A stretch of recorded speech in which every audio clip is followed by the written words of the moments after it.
Hello बच्चों, कैसे हो आप लोग। आई होप कि आप सब लोग अच्छे होंगे और स्वस्थ होंगे। Welcome to my channel P4 physics. इस चैनल पर मिलेगी आपको फिजिक्स से रिलेटेड हर एक यूनिक प्रॉब्लम का एक बहुत इजी और एक बहुत जेन्युइन सॉल्यूशन, जिससे आप फिजिक्स को आसानी से समझ सकें और उसकी लैंग्वेज को भी आसानी से समझ सकें और एक अच्छा स्कोर कर पाएँ फिजिक्स में।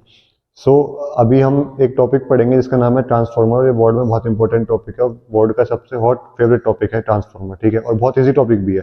और सबसे पहले हम उसकी डेफिनेशन पढ़ते हैं, फिर बाद में हम सोचते हैं कि चलो ट्रांसफॉर्मर क्या होता है, उसका काम क्या होता है। So transformer is a device which is used to convert high AC voltage and current into low AC voltage and current and vice versa. कहने का मतलब, अगर आपके पास एक बहुत हाई वोल्टेज है या फिर आपके पास बहुत हाई करंट है, पर वो कौन सा चाहिए हमको, एसी वाला। अगर हमारे पास एक एसी हाई वोल्टेज या हाई वोल्टेज करंट है, तो उसको एक लो वोल्टेज या लो एसी करंट में कन्वर्ट करना है, किसका काम होता है, एक ट्रांसफॉर्मर का, ठीक है।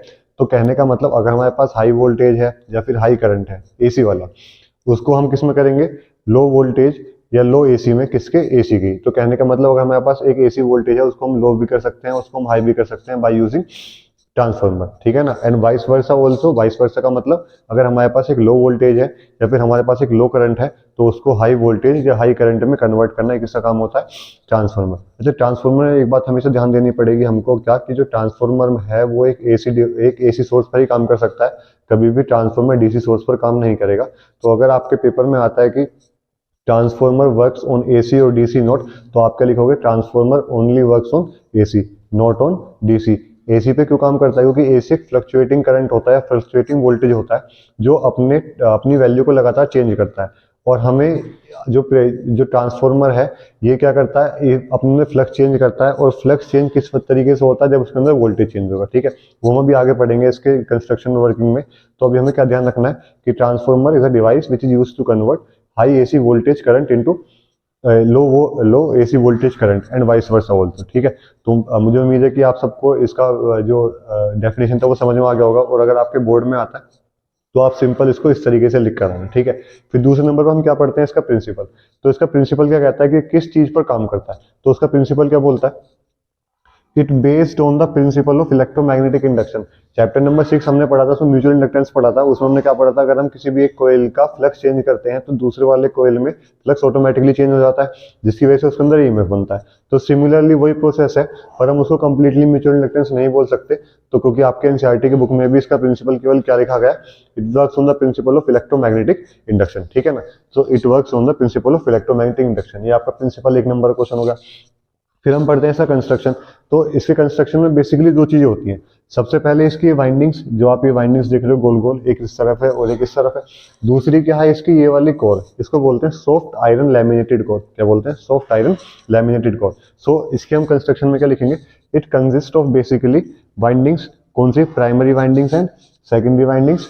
और दूसरा सॉफ्ट आयरन कोर, और वो भी कौन सी वाली कोर, लैमिनेटेड। अच्छा, अब समझते हैं कि प्राइमरी वाइंडिंग्स क्या है और सेकेंडरी वाइंडिंग्स क्या है, ठीक है। तो जो प्राइमरी वाइंडिंग्स होती हैं वो क्या होती हैं, जो हमेशा इनपुट प्रोवाइड करेंगे ट्रांसफॉर्मर। जब हम कोई भी ट्रांसफॉर्मर कहीं ना कहीं लगाएंगे, तो हमें कुछ ना कुछ इनपुट देना पड़ेगा उसको, और वहां से कहीं ना कहीं कुछ ना कुछ आउटपुट भी लेना पड़ेगा। तो कहने का मतलब, हमारे पास हमेशा क्या होगा, एक प्राइमरी सोर्स होगा कि जहां से हम हमेशा इनपुट देंगे, और एक क्या होगा, सेकेंडरी पॉइंट होगा कि जहां से हम, जो हमने ट्रांसफॉर्मर से काम करवाना है, काम करवाने के बाद हम वहां से जो भी आउटपुट लेंगे, वो क्या होगा, इसका सेकेंडरी सोर्स। तो आई होप कि आपकी वाली बात समझ में आई होगी। तो ये क्या हो गया हमारा प्राइमरी, और ये क्या हो गया सेकेंडरी। प्राइमरी में हमेशा क्या देते हैं, इनपुट। सेकेंडरी से हमेशा क्या लिखते हैं, आउटपुट, ठीक है। अच्छा, प्राइमरी वाइंडिंग्स में नंबर ऑफ टर्न्स भी तो होंगे ना इसके, तो इसके नंबर ऑफ टर्न्स क्या मानते हैं हम हमेशा, एनपी। क्या मानते हैं, एनपी। अगर आपको एनपी समझने में दिक्कत आ रही तो आप एन1 भी मान सकते हो। ये एन1 और ये एन2, वन का मतलब प्राइमरी और टू का मतलब सेकेंडरी। तो ऐसे इसके नंबर ऑफ टर्न्स क्या माने जाएंगे, एनएस। एनपी क्या हो गए, number of turns in primary coil. NS क्या हो गए, number of turns in secondary coil, ठीक है। फिर दूसरी बात, ये जो हमने ये प्लेट सी बनाई है इस तरीके से, इसको बोलते हैं soft iron laminated core. Soft iron laminated core. ये क्या होते हैं, रेक्टेंगुलर शीट्स होती हैं। क्या होती है, रेक्टेंगुलर शीट्स होती हैं। उन रेक्टेंगुलर शीट्स को एक वन बाय साइड ऐसे लैमिनेट करके एक दूसरे के साथ जोड़ा जाता है। क्या करा जाता है, जोड़ा जाता है। फॉर एग्जाम्पल, मान लीजिए अगर एक पूरी शीट होती, तो इसके साथ हम एक और शीट जोड़ देंगे ऐसे करके, फिर उसके साथ हम एक और शीट जोड़ देंगे, जिससे वो क्या बन जाएगी, प्रॉपर रेक्टेंगुलर की शेप बन जाएगी। और रेक्टेंगल की शेप बनते उसका नाम क्या होगा, सॉफ्ट आयरन कोर। लेकिन इसके साथ हमें एक शब्द का इस्तेमाल करना पड़ेगा, और वो क्या है, लैमिनेटेड। लैमिनेटेड क्यों? क्योंकि ट्रांसफॉर्मर में बहुत सारे लॉस होते हैं और जब कभी भी फ्लक्स लीकेज ना हो जाए इसकी वजह से उसके अंदर उसको क्या करा जाता है, लैमिनेट। ये हम आगे पढ़ेंगे इसका रीजन क्या होगा। तो आपको भी बेसिकली क्या रखना है कि कंस्ट्रक्शन किस किस चीज का होता है। एक तो उसके अंदर क्या होते हैं, प्राइमरी वाइंडिंग्स और सेकेंडरी वाइंडिंग्स। प्राइमरी वाइंडिंग से काम क्या होता है, इनपुट देना, और सेकेंडरी वाइंडिंग से काम क्या होता है, आउटपुट लेना। ठीक है, फिर हमने क्या पढ़ा, इसमें क्या होता है, soft iron laminated core. Soft iron laminated core का इसका ये क्या होता है, लैमिनेटेड, इसको लैमिनेट करते हैं किससे, वार्निश से, और इसको ऐसे आपस में चिपका देते हैं बहुत सारी कोइल्स को, जिससे वो किसमें बन जाए, पैरेलल, एक पैरेलल कॉम्बिनेशन बन जाए उनका। ठीक है, तो आई होप कि आपको इतना भी समझ में आया होगा। अभी हम नेक्स्ट स्लाइड में पढ़ेंगे अपनी कि इसकी वर्किंग कैसे होती है। ठीक है, हमारा नेक्स्ट टॉपिक होगा वो क्या होगा, थ्योरी ऑफ ट्रांसफॉर्मर। सो हम थ्योरी में क्या पढ़ेंगे अब देखते हैं। सो अब हमें एक बात पता है, जब हम कभी भी इनपुट सोर्स देते हैं किसी भी ट्रांसफॉर्मर को तो वो एसी सोर्स होता है। अच्छा, अगर वो एसी सोर्स होगा तो वो टाइम के हिसाब से बदलेगा। अगर वो टाइम के हिसाब से बदलेगा तो वो खुद भी क्या बनेगा, एक फ्लक्स बनाएगा, क्योंकि मैग्नेटिक फील्ड करंट पे डिपेंड करती है। और करंट अगर चेंज होगा तो मैग्नेटिक फील्ड चेंज होगी, और मैग्नेटिक फील्ड चेंज होगी तो फ्लक्स बनेगा। अच्छा, लेकिन एक टाइम के हिसाब से सब चीज चेंज होती है, तो अगर टाइम के हिसाब से करंट भी चेंज होगा तो टाइम के हिसाब से मैग्नेटिक फील्ड भी चेंज होगी, तो अगर टाइम के हिसाब से मैग्नेटिक फील्ड चेंज होगी तो टाइम के हिसाब से फ्लक्स भी चेंज होगा। ठीक है ना, तो ये वाला कंसेप्ट आपको ध्यान रखना है। ये कंसेप्ट किसका था, इलेक्ट्रोमैग्नेटिक इंडक्शन का। ठीक है, उसकी थ्योरी में क्या पढ़ना है, when input AC source is applied, जब हम कोई भी इनपुट एसी सोर्स अप्लाई करेंगे, then flux linked with the primary winding changes. कहने का मतलब जब हम कभी भी इसके साथ एक इनपुट एसी सोर्स लगाएंगे तो जो प्राइमरी वाइंडिंग्स के अंदर जो फ्लक्स है वो क्या होगा, चेंज करेगा। These flux travels in soft iron core, और जो यहाँ पे फ्लक्स बनेगा वो किस तरफ जाएगा, अब इस तरफ, क्योंकि वहां पे कुछ है ही नहीं, वहां पे क्या होगा, वो अपना फ्री है तो वो कहाँ जाएगा, इस तरफ। Flux travel in soft iron core and reaches to the secondary windings and generate EMF in the secondary winding। इसका फ्लक्स बना और ये फ्लक्स किस में ट्रेवल हुआ, इस वाली सॉफ्ट आयरन कोर में, और जैसे ही इसमें ट्रेवल हुआ तो कहाँ पहुंच जाएगा, सेकेंडरी वाइंडिंग। अब कोई भी अगर कोयल किसी भी चेंज इन मैग्नेटिक फ्लक्स में रखी जाए तो उसके अंदर क्या बनता है, EMF. So and reaches to the secondary windings and generate EMF in the secondary windings. इसलिए इसमें क्या बनेगा, सेकेंडरी वाइंडिंग्स में अपना खुद का ईएमएफ। ठीक है, if there is no leakage of flux then change in flux in primary winding is same as secondary windings। अब ये बहुत इंपॉर्टेंट पॉइंट है। क्या मान लीजिए, ऐसा जरूरी थोड़ी नहीं होगा कि जितना भी फ्लक्स यहाँ पे बना वो सारा का सारा फ्लक्स यहाँ चला जाए। क्या पता कुछ इधर से निकल के बाहर चला जाए, यहाँ से निकल के बाहर चला जाए, कहीं भी जा सकता है ना वो। तो flux in wind as secondary winding, तो कहने का मतलब अगर हम कोई भी फ्लक्स यहाँ पे नहीं गिरा और यहाँ पे भी बाहर नहीं गया तो जो फ्लक्स यहाँ चेंज होगा वही फ्लक्स यहाँ भी चेंज होगा। तो उस समय क्या बनाएंगे, ईएमएफ की इक्वेशन, जो आगे इसकी हमारी हमारी डेरिवेशन वाला पार्ट होगा वो होगा। तो आई होप कि आपको ये सब समझ में आया होगा, और आप प्लीज इसको कॉपी में लिख लीजिए, क्योंकि इससे आसान लैंग्वेज में शायद ही कहीं आपको लिखा हुआ मिल जाए।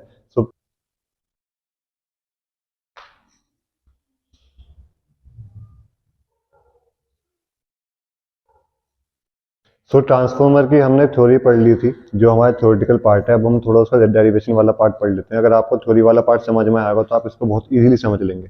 हमने क्या पढ़ा कि जब हम कभी भी प्राइमरी वाइंडिंग्स में करंट चेंज करते हैं या फिर इसको इनपुट देते हैं तो हमेशा क्या बनता है, फ्लक्स, वो चेंज इन फ्लक्स की वजह से क्या बनता है, ईएमएफ। तो हमने लेनिलो में वाली बात तो पढ़ी ली थी चैप्टर नंबर 6 में।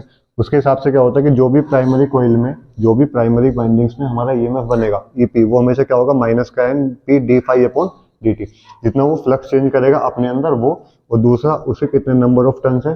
ठीक है, और वो किसके बराबर होगा, हमेशा ईपी के। तो सिमिलरली जो फ्लक्स यहाँ पे चलेगा वही तो यहीं पे चला जाएगा, सेम टू सेम। तो कहने का मतलब जितना D phi upon D T यहाँ पे होगा उतना ही तो D phi upon D T यहाँ पर भी होगा, होगा नहीं होगा। लेकिन यहाँ पे बस एक चेंज है, क्या, यहाँ पे सेकेंडरी कोइल्स के नंबर ऑफ टर्न्स कितने हैं, एन, एनएस, और यहाँ पे कितने हैं, एनपी।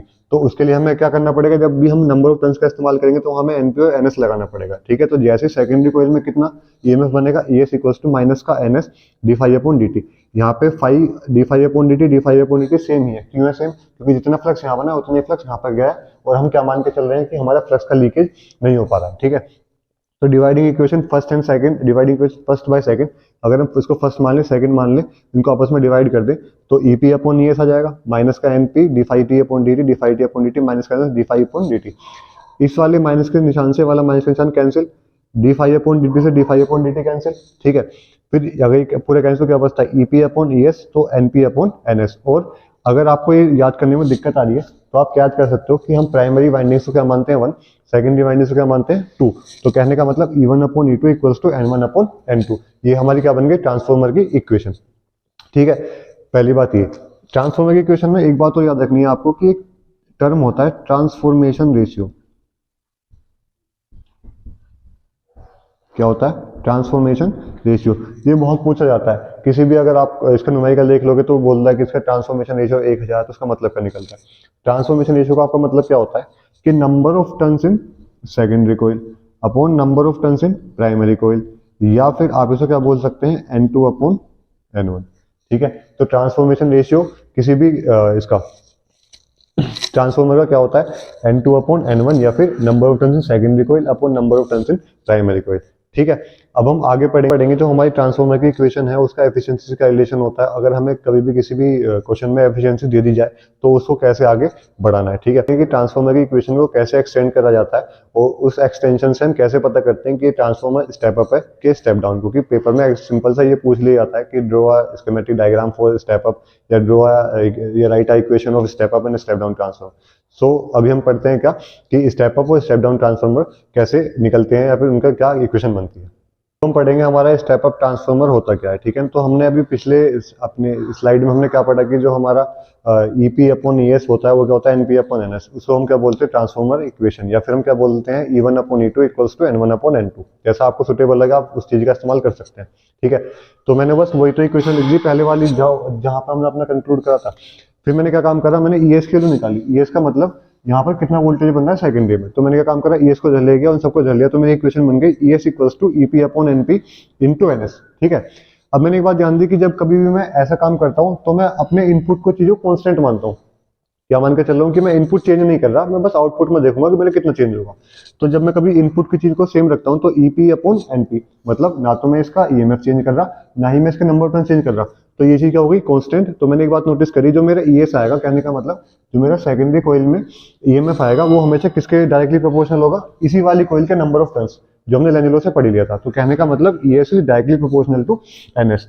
अच्छा, इसका मतलब क्या होता है, मान लीजिए अगर मैं इसके नंबर ऑफ टर्न्स इससे ज्यादा कर दूं, अगर मैं एनएस के नंबर ऑफ टर्न्स एनपी से ज्यादा कर दूं तो क्या होगा, इसमें वोल्टेज ज्यादा बनेगा, इसमें वोल्टेज कम बनेगा। क्यों बनेगा, क्योंकि हमने पढ़ लिया ना कि ES is directly proportional to NS. अगर मैं एनएस बढ़ाऊंगा तो मेरा ईएस बढ़ेगा, ईपी को क्या कर दूंगा फिक्स, तो अगर मैं एनएस बढ़ाऊंगा मेरा क्या बढ़ेगा, ईएस।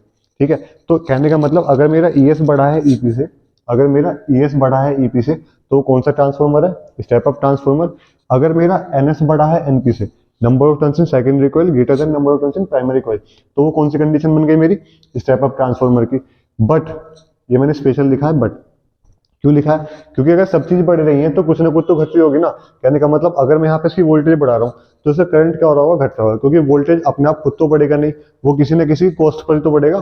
मतलब अगर हम वोल्टेज बढ़ा रहे हैं और हमें पता है कि भाई सब चीज बढ़ जाएंगी, ऐसा जरूरी थोड़ी नहीं है कि जब कोई चीज बढ़ती है अगर किसी के पास पैसे घटे हैं तो किसी न किसी के पास तो गए होंगे।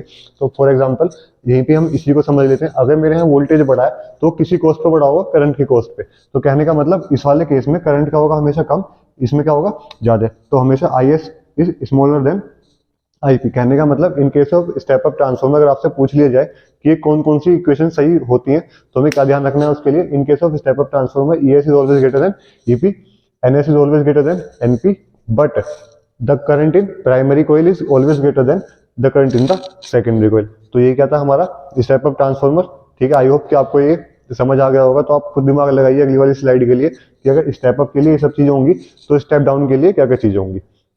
सो अब हम क्या पढ़ेंगे, अपना स्टेप डाउन ट्रांसफॉर्मर। इसमें क्या है, सिमिलरली अपना पिछले वाले प्रीवियस वाले हमें उस वाली इक्वेशन को उठाना है, यहाँ रखना है और हमें प्रूफ करना है कि ES is directly proportional to NS. उसके बाद हमें क्या बात ध्यान रखना है कि in case of step down अगर मैं क्या काम कर दूं, इसके नंबर ऑफ टर्न्स घटा दूं तो यहाँ ईएमएफ भी कम बनेगा।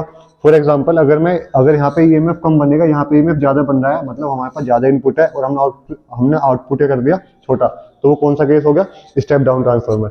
स्टेप डाउन ट्रांसफॉर्मर को अपने घर में इस्तेमाल करते हैं। फॉर एग्जाम्पल जो भी ट्रांसफॉर्मर या फिर जो भी सर्किट आपके एक मोबाइल के चार्जर में लगेगा वो क्या होता है, स्टेप डाउन। स्टेप डाउन क्यों होता है, क्योंकि वो बहुत बड़े हैवी करंट को छोटे करंट में कन्वर्ट कर रहा है, वो भी कौन सा, एसी। ठीक है, तो ये किसका काम होता है, एक ट्रांसफॉर्मर का। तो अब देखिए यहाँ पे हमारा वोल्टेज ज्यादा है, यहाँ पे हमारा वोल्टेज कम है, तो जब कभी भी हमारा इस सेकेंडरी जो हमारा क्या होता है, सेकेंडरी ईएमएफ क्या होगा, हमेशा कम, किससे, प्राइमरी से। सिमिलरली जब हमारा सेकेंडरी में जो वाइंडिंग्स होगी वो किससे कम होंगी, प्राइमरी से। लेकिन अगर हम यहाँ पे वोल्टेज घटा रहे हैं तो किसी कॉस्ट पे घटा रहे होंगे, करंट की कॉस्ट पे। अगर वोल्टेज घट रहा होगा तो करंट क्या हो रहा होगा, बढ़ रहा होगा। तो फॉर एग्जाम्पल इसका मतलब क्या हुआ कि जो हमारे आईएस की वैल्यू है, सेकेंडरी करंट की वैल्यू हमेशा ग्रेटर होगी किससे, प्राइमरी करंट से, ठीक है ना। तो आई होप कि आपको ये सब समझ आ गया होगा कि हम कब स्टेप अप बोलते हैं और कब स्टेप डाउन बोलते हैं, क्योंकि पेपर में सिंपली पूछ लिया जाता है कि what are step up transformer और what are step down transformer. तो आपको बस किसी से डिफरेंशिएट करना है एक शब्द इस चीज का कि किसमें ईएमएफ ज्यादा होता है, किसमें ईएमएफ कम होता है, पहला। दूसरा, किसमें नंबर ऑफ टर्न ज्यादा होते हैं, किसमें नंबर ऑफ टर्न कम होते हैं। तो जब आपको ये चीज में लिख दोगे तो आपको फुल में से फुल मार्क्स मिल जाएंगे, चाहे वो स्टेप अप हो चाहे वो क्या हो स्टेप डाउन। और आपको ध्यान रखना है कि ये वाला डायग्राम आपको इस तरीके से ही बना के आना है, क्योंकि इससे सिंपल डायग्राम शायद ही कहीं आपको मिलेगा। सो अब हम अगले वाली स्लाइड में पढ़ेंगे कि हम एफिशिएंसी को कैसे एक ट्रांसफॉर्मर में इस्तेमाल कर सकते हैं, और उस वाली एफिशिएंसी की इक्वेशन से हम कैसे ट्रांसफॉर्मर की इक्वेशन को आगे सोल्व कर सकते हैं। तो ये वाली स्लाइड हमारे लिए बहुत इंपॉर्टेंट रहने वाली है। क्यों? क्योंकि इसमें हम पढ़ेंगे एफिशिएंसी ऑफ अ ट्रांसफॉर्मर। तो एफिशिएंसी का किसी भी चीज की एफिशिएंसी निकालना चाहें तो उसका सिंपल सा फॉर्मूला होता है आउटपुट अपॉन इनपुट, ठीक है। तो जब हम कभी भी एफिशिएंसी पढ़ते हैं ट्रांसफॉर्मर की तो उसका फॉर्मूला क्या आता है? Output power upon input power. और पावर का जनरली फॉर्मूला क्या होता है? Voltage into current. तो अगर हम इनपुट आउटपुट पावर की बात करेंगे तो हमें आउटपुट ही वोल्टेज चाहिए और आउटपुट ही करंट चाहिए।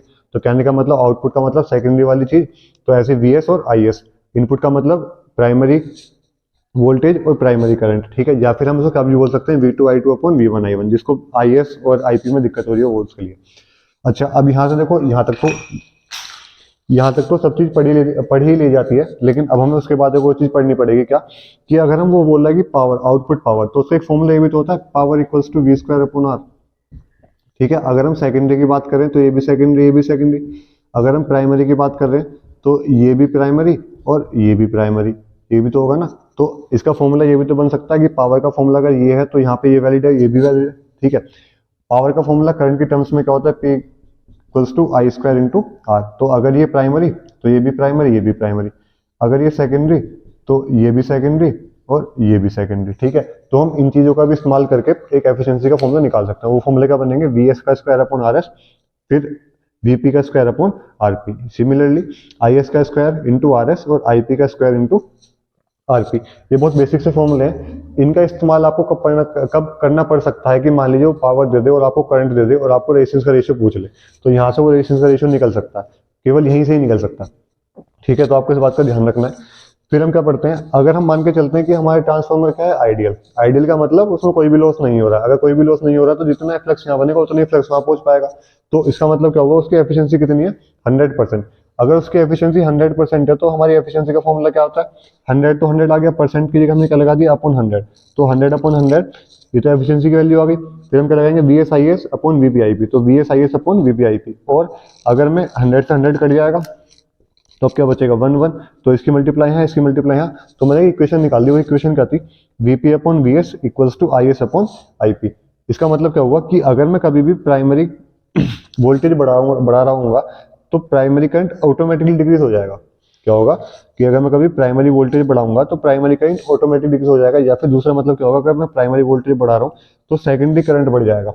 तो जो इससे पहले वाली स्लाइड में हमने एक चीज पढ़ी थी, क्या? जब हम स्टेप अप स्टेप डाउन पढ़े थे कि वोल्टेज अगर V2 is greater than V1, ठीक है, तो N2 भी ग्रेटर देन N1 होगा। लेकिन हमने फिर क्या पढ़ा कि I2 is smaller then I1, ठीक है। ऐसा क्यों होता है? क्योंकि मैंने आपको बोला था ना कि वोल्टेज बढ़ा है तो किसी न किसी की कॉस्ट पर बढ़ा होगा, तो कॉस्ट क्या होती है? करंट। और वो करंट कहाँ से आता है? पावर वाले फॉर्मूले से, ठीक है। तो अगर हम प्राइमरी की अपनी वोल्टेज बढ़ाएंगे तो हमारा प्राइमरी करंट भी घटेगा, क्योंकि आपस में इनवर्सली प्रोपोर्शनल है। तो अगर मैं प्राइमरी की वोल्टेज बढ़ा रहा हूँ तो प्राइमरी करंट क्या होगा? घटेगा। तो इसलिए ये वाला करंट हो जाएगा? बढ़ जाएगा। तो इसलिए सेकेंडरी कॉइल का करंट बढ़ता है, ठीक है। सिमिलरली वीएस और वीपी के साथ भी हम कर सकते हैं। तो आपको क्या ध्यान रखना है कि केवल करंट को छोड़ के सब चीजें आपस में फॉलो करती हैं। अगर एक चीज बढ़ती है तो सिमिलरली वो भी चीज बढ़ेगी, लेकिन उसी वाले पार्ट में करंट क्या हो जाता है? हमारा घट जाता है, ठीक है। सो आई होप कि आपको ये वाला एफिशिएंसी वाला टॉपिक समझ में आया होगा। अगर यहाँ पे हम एफिशिएंसी 100% नहीं मानते, हम क्या मानते हैं? एफिशिएंसी हमारी 80% है। क्या है? 80%। तो उसमें भी क्या बड़ी बात होगी? हम एफिशिएंसी का लिखेंगे 80 अपॉन 100, ठीक है। इससे ये कट जाएगा। फिर जो भी मेरे फॉर्मूले होंगे वो सारे ये होंगे, जैसे कि V2 I2 upon V1 I1, ठीक है। फिर मेरा एक रेशियो निकलेगा अलग, या फिर मैं इसको निकाल सकता हूँ V square 2 upon R2 upon V square 1 upon R1। ये भी फॉर्मूला लग सकता है। सिमिलरली ये वाला फॉर्मूला लग सकता है क्या? कि जो मेरा I2 square R2 upon I1 square R1, ठीक है। तो ये सारे फॉर्मूले वैलिड है। बस हमें क्या ध्यान रखना पड़ेगा? अगर उसने एफिशिएंसी दे दी तो भाई एक बात याद रखो, अगर उसने एफिशिएंसी दी है तो ऑटोमेटिक सी बात है कि वो क्वेश्चन केवल इस फॉर्मूले से सोल्व हो सकता है। स्टार्टिंग यहाँ से होगी, चाहे बाद में हम कहीं भी पहुंच जाए। केवल अगर उसने बोल रखा है कि आइडियल ट्रांसफॉर्मर है तो हमें एफिशिएंसी की जरूरत पड़ती नहीं, क्योंकि वो 100 हो जाती है ऑटोमेटिक, तो हमारी ये वाली इक्वेशन आराम से लगा सकते हैं। ठीक है, अच्छा हम इसमें भी कुछ ना कुछ चेंज कर सकते हैं। देखो जैसे क्या,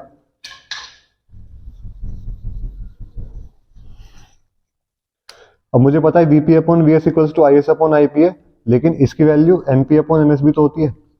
इससे पहले वाले में पढ़ी थी ना, E1 upon E2 equals to M1 upon N2। तो कहने का मतलब ये वाला रेशियो हम नंबर ऑफ टर्न्स के साथ भी लिख सकते हैं, पर कब, जब ये हमारा आइडियल ट्रांसफार्मर होगा, जब उसके लिए। ठीक है ना, चलिए इस स्लाइड में हम क्या पढ़ेंगे कि हम ट्रांसफार्मर में लॉस क्या क्या हो सकते हैं और उसके लॉस हम कैसे कैसे कम कर सकते हैं। तो इस चैप्टर का हमारा लास्ट टॉपिक होगा कि हम ट्रांसफार्मर में लॉसेस को जानेंगे कि ट्रांसफार्मर में किस तरीके से एनर्जी का लॉस होता है। ठीक है ना, तो हमारा टॉपिक होगा लॉस इन द ट्रांसफार्मर। तो सबसे पहला लॉस इसमें होता है फ्लक्स लीकेज। क्या होता है? Flux leakage. हम ऐसा मान के चलते थे कि हमने स्टार्टिंग में माना कि हमारा जो आइडियल ट्रांसफार्मर होता है, जितना फ्लक्स हमारा यहाँ पे चेंज होगा उतने फ्लक्स यहाँ पे चेंज होगा, लेकिन असलियत में ऐसा नहीं होता। अब जाके देखें क्यों नहीं होता।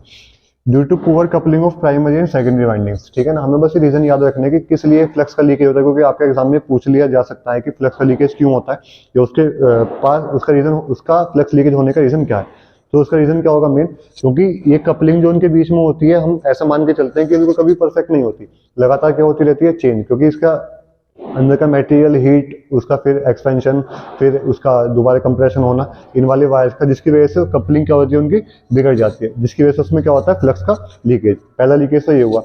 दूसरा क्या है, कॉपर लॉस। अब जिन वाले मटेरियल की ये वाली वायर या वाइंडिंग्स बनी होंगी, वो कौन सा मटेरियल होता है, कॉपर। कॉपर का खुद का भी क्या होता है, रेजिस्टेंस। तो उसके पास रेजिस्टेंस, वो हीट बनाएगा, उस वाली हीट में कहीं ना कहीं एनर्जी का लॉस भी होगा। तो दूसरा लॉस हमारा क्या होगा, कॉपर का लॉस। क्यों होता है ये loss? Due to the resistance of the wire of the winding. क्योंकि हमारे जो वायर्स हैं वाइंडिंग में, इसमें क्या है, खुद का अपना किसका लॉस हो रहा है, हीट का। ठीक है, फिर अगर लॉस है हमारा आयरन लॉस। आयरन लॉस क्या होता है, अब मान लीजिए लगातार ये ट्रांसफार्मर काम कर रहा है, 3 घंटे हो गए, 4 घंटे हो गए, 5 घंटे हो गए, अपनी हीट भी तो बनाएगा ना खुद की। और जब ये हीट बनाएगा तो क्या होगा, अंदर के इसके अंदर जो इलेक्ट्रॉन है, उनके अंदर जो इसके कोर के अंदर या इसके वाइंडिंग्स के अंदर जो इलेक्ट्रॉन्स हैं किसी मटेरियल के अंदर, वो क्या हो जाएंगे, उनमें एनर्जी आ जाएगी, तो वो अपने रैंडम मोशन में आ जाएंगे, जिसकी वजह से हीट ज्यादा बनेगी और जो इसकी एफिशिएंसी वो क्या हो जाएगी, कम हो जाएगी। तो हमें क्या ध्यान रखना, आयरन लॉस किस वजह से होते हैं, heat produce due to the eddy current. अच्छा हाँ, एडी करंट क्या होते हैं, जब हम किसी भी एक मेटल को एक चेंजिंग मैग्नेटिक फील्ड में रखते हैं, तो उसके अंदर क्या बनता है, एडी करंट। एडी करंट की खास बात क्या होती है, हीट प्रोड्यूस करते हैं, भयंकर वाली हीट प्रोड्यूस करते हैं। तो जो हीट बनती है वो किसकी वजह से बनती है, एडी करंट की वजह से। ठीक है, फिर है हमारा हिस्टैरिसीस लॉस। अब ये जो है, हमने एक बात पढ़ी थी क्या कि चैप्टर नंबर 4 में एक बोर मैग्नेट्रोन नाम का टॉपिक होता है, जिसमें हम क्या पढ़ते हैं कि कोई भी इलेक्ट्रॉन चलता है तो खुद का अपना क्या बनाता है, मैग्नेटिक मोमेंट। ठीक है, फिर उसी के बेस में हमने एक चीज पढ़ी थी कि हर एक मेटल का अपना मैग्नेटिक मोमेंट होता नहीं होता है। फिर उसी के बेस में हमने डायमैग्नेटिक पैरा और फेरो को डिफरेंशिएट करा था। फिर लास्ट में हमने ये वाली बात जानी थी कि जो मोस्टली फेरोमैग्नेटिक मटेरियल होते हैं वो हिस्टैरिसीस कर्व को फॉलो करते हैं। कहने का मतलब, अगर उनको एक एक्सटर्नल मैग्नेटिक फील्ड में रख दिया जाए तो पहले मैग्नेट की तरह बिहेव करेंगे, फिर जैसे मैग्नेटिक फील्ड हटा देंगे तो अपने अंदर एक प्रॉपर्टी रिटेन कर लेंगे। ठीक है ना, तो अगर कोई भी मटेरियल लगातार अपने मैग्नेट बन रहा है और डीमैग्नेटाइज हो रहा है, मैग्नेट बन रहा है, डीमैग्नेटाइज हो रहा है, तो ऐसा होने में उसकी एनर्जी भी तो लॉस हो रही होगी। तो जो एनर्जी लॉस हो रही होगी उसको क्या बोलते हैं, हिस्टैरिसीस लॉस। ये क्यों होती है, due to the magnetization and demagnetization of iron. ये जो आयरन रखा गया है, ये बार बार मैग्नेट बन रहा है और बार बार डीमैग्नेटाइज भी हो रहा है, तो कहने का मतलब अपने अंदर क्या होगा, एक एनर्जी एक लॉस कर देगा। तो एनर्जी क्या होगी, हमारी हिस्टैरिसीस लॉस। फिर ये क्या, हैमिंग लॉस। ये बहुत कॉमन सर, आपने कभी ध्यान दिया, कभी आप किसी ट्रांसफार्मर के पास से निकले, उसमें से एक आवाज आती है, वाइब्रेट कर रहा हो वो, तो वाइब्रेट क्यों करता है, उसके अंदर लगातार एसी चलता रहता है, एक एसी करंट चलता रहता है, वोल्टेज चलता रहता है, जिसकी वजह से वो अपनी वैल्यू लगातार चेंज करता है। तो ट्रांसफार्मर क्या करता है, वाइब्रेट। अगर ट्रांसफार्मर को वाइब्रेट कर रहा है, कौन कर रहा है, एसी करंट या फिर वोल्टेज। तो कहने का मतलब वो कुछ ना कुछ एनर्जी तो उसको वाइब्रेट करने में कही रहा होगा, तो वो भी तो हमारी क्या होगी, लॉस एनर्जी होगी, नहीं होगी। तो ये 5 तरीके की एनर्जी के लॉस होते हैं मोस्टली बेसिकली किसी भी ट्रांसफार्मर में, और आपसे इनका रीजन पूछ लिया जा सकता है कि write the 2 losses in transformer then what are the reason. तो आप ये लिख दोगे कि फ्लक्स लीकेज, कोई से भी आप याद कर लो, पर मोस्टली आप 5 के 5 आसान है, आप इन 5 के 5 को याद कर लो और इनके बेसिक पॉइंट याद कर लो कि why this loss happens. So I hope कि आपको ये वाला ट्रांसफार्मर वाला टॉपिक अच्छा लगा होगा, और अगर मुझसे कहीं पढ़ाने में कुछ गलती हुई हो या फिर मैं कोई टॉपिक भूल गया हूँगा, तो प्लीज आप मुझे कमेंट कर दीजिए कि जिससे मैं अपना 100% आपको दे सकूं और आपको लगे कि हाँ, ट्रांसफार्मर वाकई में बहुत एक आसान टॉपिक है। So thank you for watching this, और प्लीज आप वीडियो को लाइक करें, शेयर करें, सब्सक्राइब करें, जिससे मुझे भी मोटिवेशन सा मिले और मैं भी एक बहुत अच्छी और एफिशिएंटली और बहुत इजी वीडियो आपके लिए बना सकूं। तो थैंक यू।